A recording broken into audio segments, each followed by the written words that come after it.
Okay, so we left off with when you and Grams first started living together. Okay. So how old were you when you guys first moved in? Okay. Hello from Chicago. This is Big B talking again, reminiscing about old times with Brad. Starts off, and Grandma and I had our honeymoon in Pocono Mountains, which when I think it over later on as I got older, it was okay. But back then that's what came up and that's what she wanted to do, so we went there. It was good, but it wasn't the best experience, especially for Grandma, because this old Czechoslovakian guy that took care of the horses. One day we had horseback riding lessons, and he, for some reason, he took a liking to Grandma, and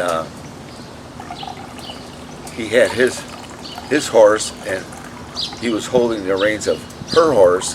They start trotting, and boy, she didn't like that at all. In fact, that evening, we're getting ready for supper. She said, "Hi, look at my legs."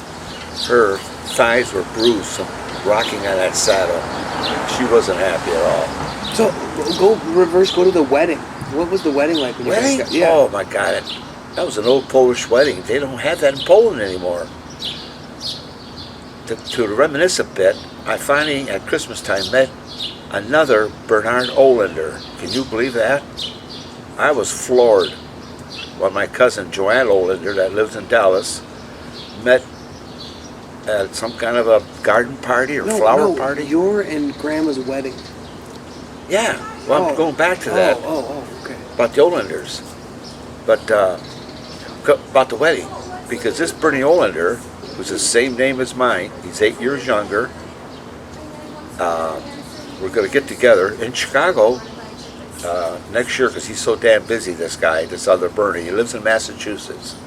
He belongs to hiking, biking, and tennis at 78. Okay, we don't care about Bernie O.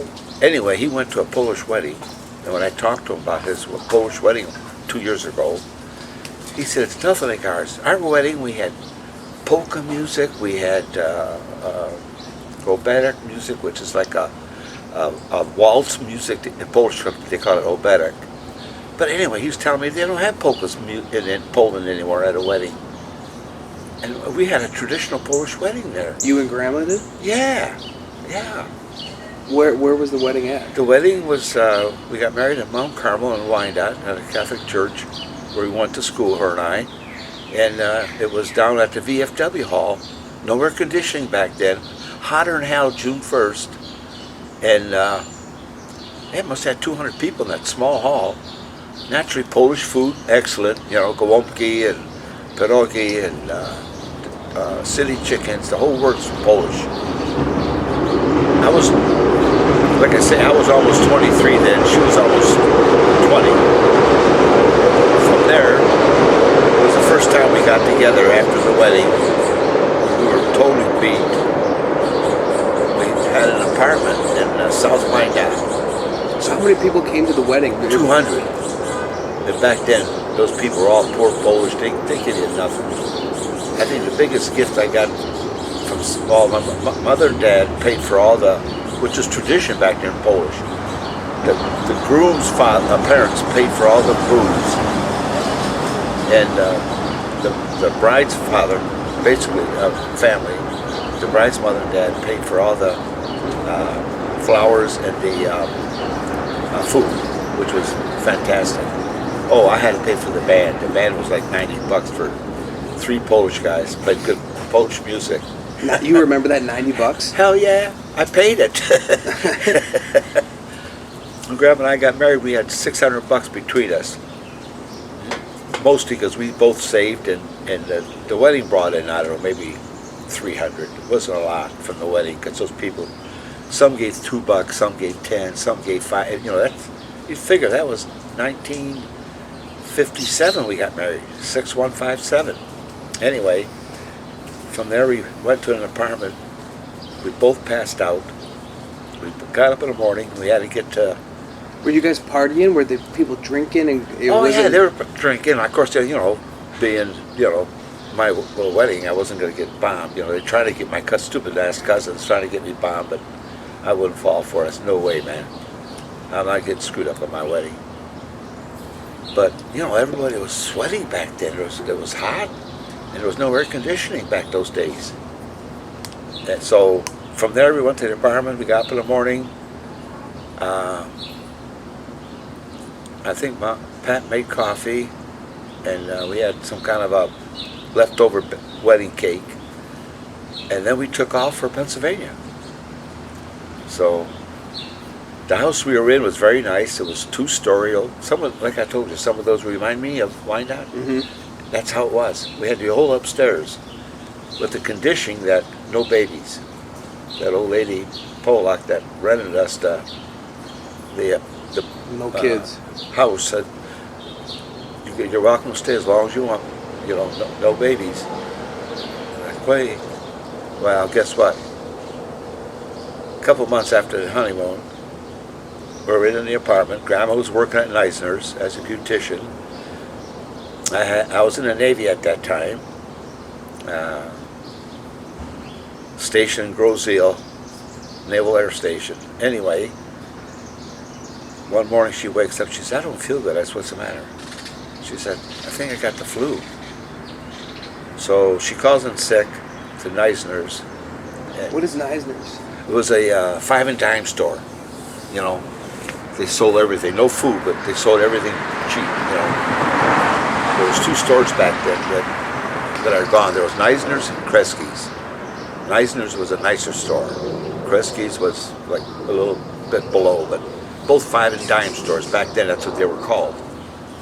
Anyway, she goes to see Dr. Wharton. She comes back. She says, "Hon, guess what?" And I said, "What's the matter?" She says, "We're pregnant." I says, "What?" She said, "Yeah, I'm pregnant." I said, "Oh my God." I mean, that just blows, we hadn't planned on this, and it just blows your whole world. All the plans that we talked about, going to Houghton Lake and, vacation and that, everything changed. So anyway, the problem came up. We had to get out of that place. She didn't want no babies. So after being there for 6 months, and, she's starting to show, we started looking for a house. And since I was in the Navy, Trenton was closer to Grosseal. That's how we wound up, which was a good thing for me. So that you were living in Wyandotte before that? Yeah, we were living in Wyandotte for 6 months after our wedding. So we saw the small house on St. Paul Avenue where we met Herb and Marilyn Lettner, which turned out to be good friends of us, especially Marilyn with Mom. They were big buddies. And we put a bid on this house on the land contract, and we got it. I think it was like $12,000. He wanted like $12,800 or something. But it was 2-bedroom, nice layout. We got movies of it. And Lynn was born there. Because I woke up one Sunday morning, and she said, "Hon, that water just broke." I said, "Oh my God." She was born. Aunt Lynn was born in the house there. No, her water broke. She was born. We had to get I had a '55 Mercury car at that time. Back then, we jumped in the car, put a towel on the seat, but it still soaked through that fluid. Mm-hmm. And we got to Wyandotte Hospital. And then I don't know. I think she was in. We got there in the morning, and the baby was born like towards Monday morning that I remember. And that's where I met Ivan and Joyce early. Joyce was having a baby, Carolyn, and Mom had a baby, Lynn. And they got together, and before they were discharged, they exchanged, phone numbers, and they were good friends for a long time. Although Ivan, over the period of, 12, 15 years, turned out to be a jerk.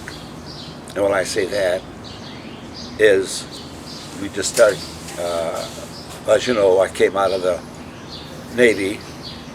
Kenny was born the day I was discharged. So did you guys talk about, like, when Aunt Lynn was born, were you like, okay, let's have more kids? No, it was never mentioned. Not till later on. I think your mother was. You guys were like, okay, let's. Yeah, we had two, because Kenny was born a year and a half after Lynn, And he was born on the day I got discharged.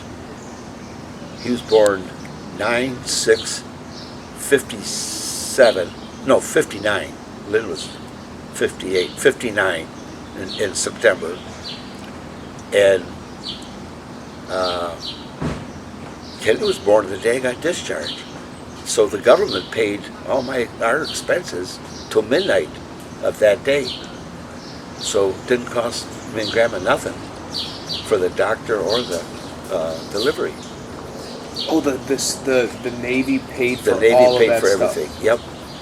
Because so if you would have been discharged, they would not have paid for Probably that. not, even though she was pregnant when I was in the Navy. So when I got discharged, the company I used to work for, when I got drafted into the Navy, U.S. Gypsum Company out of Chicago, that was their home office, Chicago.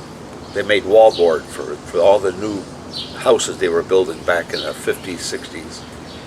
So I was a junior accountant there, but I come out of the Navy, got my old job back, and realized, man, this ain't for me. I was working 9 to 5, and I'm more of a, as you guys know, my family, I'm a more an outdoor person. I'd get my work done by 3 o'clock, and I'd look out the window for 2 hours before I could punch out. And I said, man, I got to do something else. So it was on my mind. I never told Pat. I never told my wife this, but it was bothering me. I couldn't make a career out of this. So Why do you think you were just like? I was too antsy. Yeah. I get my work done, and I'm ready to go outside. But you didn't want to tell I didn't Graham want to tell because why? Graham's. Just because she had enough of 2 kids. Kenny was just a baby then, and your mom, Lynn was only what, year and a half, 2 years old. So she had her hands full. I didn't want to say, hey, I got to look for something else. I don't like this job. Or like the work. The job wasn't bad. They treated me good, but because I was in charge of a department inventory, so once in a while I could sneak out, go bullshit with a couple of guys that worked in a plant that I got along with, talk about fishing in Canada. Yeah. Stuff like that. I was able to sneak out with the pretense of, taking inventory and checking records in the department. But other than that, it was wearing on me, So one day I was coming home. I might have said this before. How I became a policeman. Yeah. So you became a policeman. I tried twice. I got hired a second test I took. I took it in April. Didn't make it. The chief called me in, told me, you were 18th out of 43, but you got, great, potential. Try again, bone up on some of that stuff. So I passed in October. I got hired in October as a Trenton police officer. It was a good choice. I loved it. I was outside. I was good at record keeping, and had a couple close scrapes, but I survived. And to this day, I'm 86 years old. I got a decent pension. I'm not broke. So it's been a good life for me. Worked out, yeah. Except I lost my wife 2 years ago. But in the meantime, we were talking after a couple of years, about whether or not to have another child or not. So how many years is Kenny and Lori apart? Well, let's see. She's born in 59, and she's born in 63. 4 years. That's why. 4 years. And that his car, or her car, his It's car. hers. Her car. Her car. What does she do? She's like a recruiter. Oh, okay. So anyway, we talked. Okay, we'll see if we get pregnant, maybe have another baby. Of course, she didn't care what we had. I was hoping for another boy. Were you really? Yeah. And in fact, that dumb doctor she went to, because we moved to Trenton, we got away from Dr. Ward, which she loved and went back to. But there was a period of time there that we got a doctor in Trenton, Dr. Bill Costello, an MD, saying she was going to have a boy. And here here on June 30th, 1963, Laurie Crimmins was born. Little girl, was no boy like that stupid doctor said. But hey, the way it turned out is the best thing that ever happened to us. So that was it. Grandma said, she didn't want to have any more kids, so we didn't have any more kids. So, and we had a good life. It was tough struggle, Yeah, how was it? Money was tight. Yeah, you got like when Well, all she the didn't work kids, much. She all the couldn't kids work. were born. Yeah, you the kids were born, you and she just- was working. She wasn't working back then. And all we lived off was my police salary, and they didn't make that much. I mean, I think when I left that accounting job, U.S. Gypsum, I got like a $800 raise a year, to be a policeman. So, but we were still struggling back then with 3 kids. Do you remember saving money? We didn't say much then, no. But then later on through my career there, we were allowed to work part-time as long as we told the chief what we were doing. And I wound up doing janitorial work at night. We used to clean, in fact we cleaned that Costello's office. We cleaned a couple other doctors' office. We cleaned Gorno Ford. So you were working as a So I'd come home from work. part-time police? Yeah, no, I was full-time police, but I worked part-time for janitor service. Like I worked afternoons. I'd work, come home, change clothes, go to work for an hour and a half, 2 hours. And I did that for about 3 years for extra money. And what did you like save? What did you do with the extra money? You were like, I was someone for food and that, and kids' clothes, and we try to put in like $20 every 2 weeks. In a bank account and start saving some for us. right. Because me, I always like to travel. And I said, well, once the kids get older, we want to go bumming around. And we did finally make Houghton Lake 2 years in a row. 1 year we went, the kids were little, I don't know. This was maybe I was a policeman 2, 3 years, 4 years. I worked that. I drove dump truck after the janitor job. I drove dump truck for McLeod Steel. That was a scary job in a steel mill. Wow. No You drove paved a dump roads. truck? Yeah, at nights. Delivering what they call slag. It's like, old. Yeah. When they chip off from the metal that they ran, the plates, there was always crusty in that. They chipped it off and grind it, and all that residue left over, they would have a guy there load me up in a dump truck. And I would go on A big dump truck you're talking about? Yeah. Not the huge one, but a big dump truck, Yeah. And I'd drive that. I drove that for probably 2 summers, Then I just got tired of that and quit. In the meantime, police started getting better wages, so I didn't have to bust my butt part-time. Then one of my other jobs we had when they were building a apartment complex there on King Road, the kids would know that. Anyway, they hired cops to direct traffic because we had the authority, even though we were part-time, off the job, we still had the authority to stop traffic. So I did that in the summer 1 year. It paid good, but it was tough. I had a chair, I'd bring a cooler of water. I had a flag, like an orange flag. But you would just sit out there and direct traffic for the building. For the in and out trucks. Yeah. And cars coming in and out. I'd have to stop traffic, and we shared that job, me and I think there was Don Jones and a guy by the name of Bob Valesky, one of my old lieutenants. There was about 5 of us that did that. We rotated. And I did that all summer and fall long, and that gave us extra money, because back then, $10-12 an hour was, under the table was good money. And we slowly got ahead. And then one thing led to another. Kids started school, and things started easing up. Because Grandma didn't start working. She mostly worked part-time. She never really worked full-time like some, jobs. She bounced around from, she started with the hair. And she did that for a lot of years, working for, not a hair, dentist. She was a dental assistant for years. I don't know how